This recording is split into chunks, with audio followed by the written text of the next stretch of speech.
Gérard Gavory, soyez le bienvenu. Bonjour à vous, bonjour à toutes et tous. Je rappelle pour nos téléspectateurs, bien sûr, que vous êtes le préfet de la Vendée. Ensemble, on va parler de France Service, puisque ces derniers temps, 3 nouvelles structures ont été ou vont être labellisées. On parle de Saint-Fulgent, de Luçon et de Fontenay-le-Comte. Est-ce que vous pourriez nous expliquer où on en est un petit peu dans le développement de France Service ? Il y a une vingtaine de structures en tout. Alors, France Service est né d'une décision du président de la République à l'issue du grand débat national en 2019.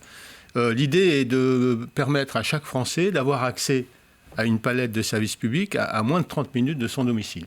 Donc l'idée, le principe est assez simple, c'est une France Service par canton, donc on a 20 cantons, et nous avons atteint l'objectif de 20 France Service dans le département. J'inaugure cet après-midi celle de Saint-Fulgent et demain celle de Luçon.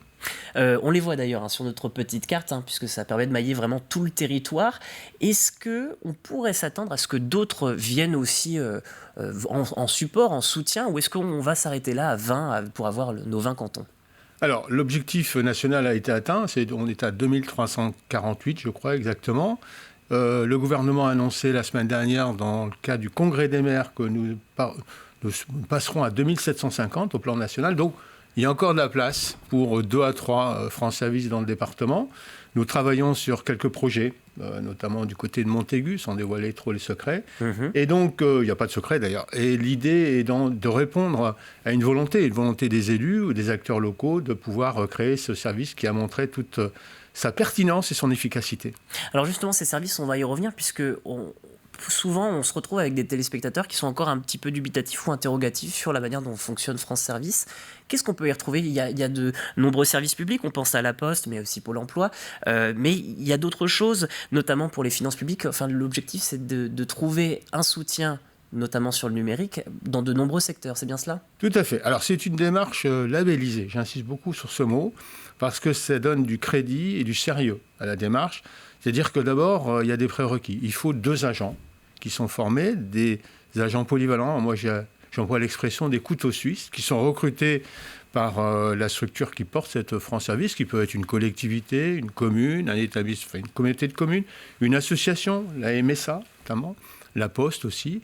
Donc, c'est ce gage d'efficacité, ces 2 agents qui sont formés et qui accueillent en permanence des usagers qui peuvent avoir des difficultés pour exercer telle ou telle démarche. Alors, ensuite, c'est un accord qui est passé avec 9 opérateurs.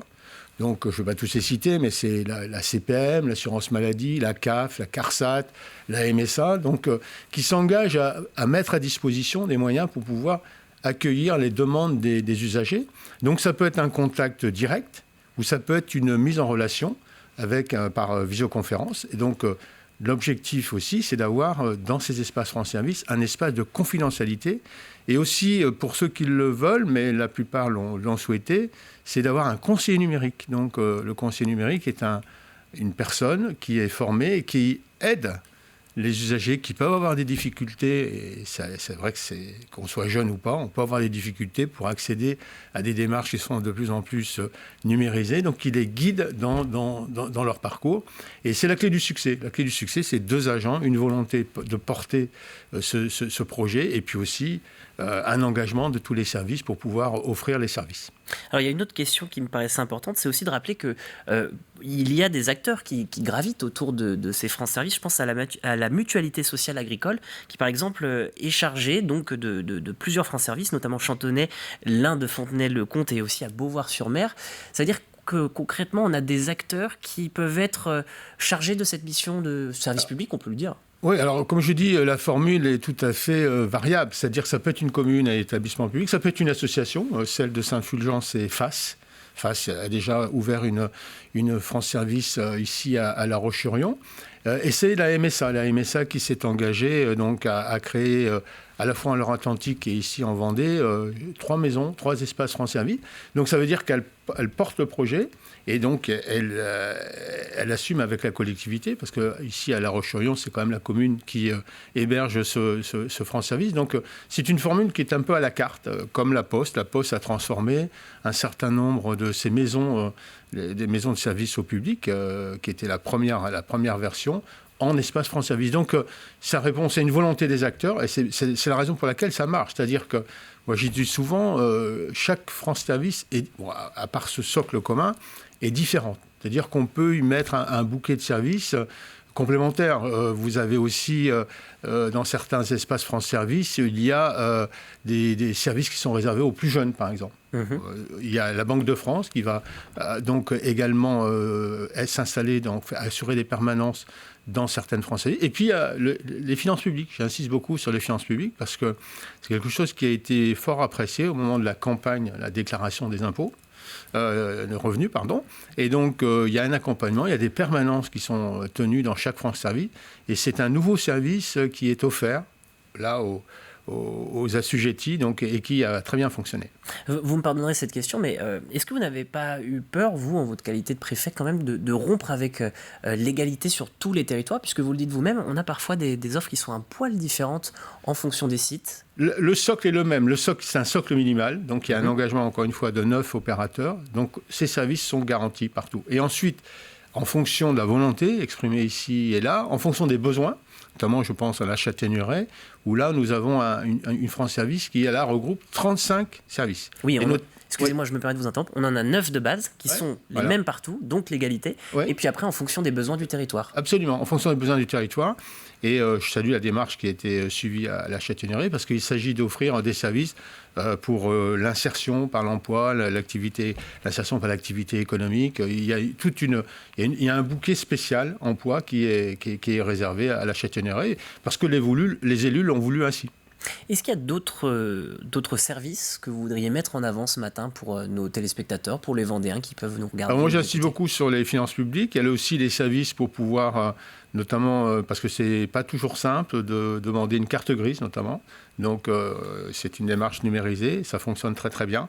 Je dis la Banque de France qui va s'installer pour pouvoir aider chaque citoyen à des conseils pour gérer son budget personnel. C'est une dimension importante. Donc, c'est très... Il y a aussi, alors je cite, c'est un Saint-Jean-de-Mont, c'est dans une microfolie. Vous voyez, ça peut être dans un espace totalement différent qui correspond à la volonté exprimée ici et là. Donc, je dis souvent, les élus en font, ou les élus ou les porteurs de projets en font ce qu'ils veulent dès lors qu'ils ont accompli, ils ont respecté le minimum de services, ils peuvent très bien offrir tel ou tel service. Ça peut être aussi, puisqu'on parle beaucoup d'accès à la santé, il y a eu aussi un point, notamment on a testé ça, c'était à Moutier-les-Maufaits, un point d'accès numérique, une téléconsultation. Vous voyez, donc ça répond encore une fois aux besoins du territoire et à la volonté de ceux qui portent le projet. Oui, une bande que nous étions là pour l'inaugurer. Une toute dernière question. En votre qualité de préfet, vous avez été notamment en Corse, en Haute-Corse pour être tout à fait précis, et dans le territoire de la Manche. Donc vous avez ce retour du terrain, vous l'avez vu vous-même. Est-ce que ces France Service, vous estimez que c'est vraiment la bonne solution? Alors je sais bien que vous allez vous positionner en tant que représentant de l'État, mais vous avez eu cette expérience. Oui, bien sûr, je défends bien sûr la politique du gouvernement, c'est normal. Mais moi je considère vraiment que c'est une bonne formule. Une bonne formule qui est encore une fois très, très encadrée, très labellisée, et qui, encore une fois, répond aux besoins exprimés par le territoire. Vous avez cité les 2 départements dans lesquels j'ai servi précédemment. Je peux vous dire que ça fonctionne très très bien. Dans la Manche notamment, on a, pour répondre là aussi à la volonté des territoires, on a organisé beaucoup de France Service en bus-service. Et c'est une formule qui fonctionne très bien. Donc, encore une fois, chacun en fait ce qu'il veut. Et c'est une réussite. L'objectif, c'est offrir un service, les services minima, à chaque citoyen, qu'il soit en ville, à la campagne. Encore une fois, l'objectif, c'est d'avoir accès aux services publics dans un délai de moins de 30 minutes. Et on peut dire que l'objectif est atteint. Très bien. Je vous remercie, monsieur le préfet, d'avoir répondu à nos questions.